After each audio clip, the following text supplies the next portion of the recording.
Jangan lagi hari-hari makan makanan macam ni.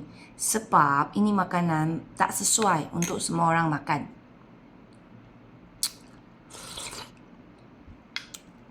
First, kalau you makan hari-hari lagi, you akan jadi perut sangat kempis punya.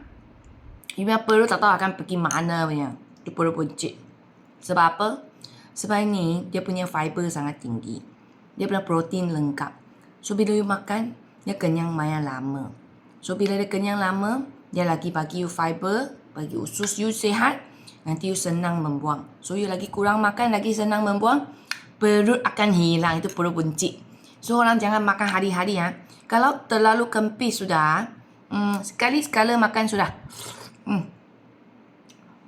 Jangan hari-hari makan. Yang kedua, korang jangan hari-hari makan. Kalau tidak, nanti orang ingat you punya anak, itu you punya adik. Nanti orang ingat you punya cucu, itu you punya anak. Itulah masalahnya. You asyik nak pergi explain. Dah dia tak percaya. You dah beranak. Sebab apa? Sebab perut you kempis.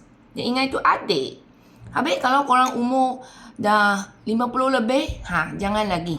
Sebab nanti dia ingat itu anak. Ayo, itu mah susah. Kan?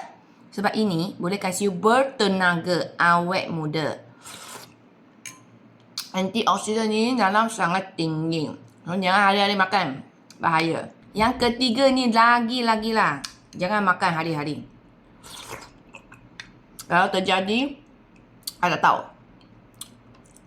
Yang dah kahwin, yang ada suami, dulu, you nak pergi mana pun tak apa. Sekarang, lepas you makan ni, nanti hari-hari, dia tak bagi you keluar dari rumah. You pergi mana pakai cantik sikit pun dia tak tanya. Nak pergi mana? Jangan. Jangan hari-hari makan.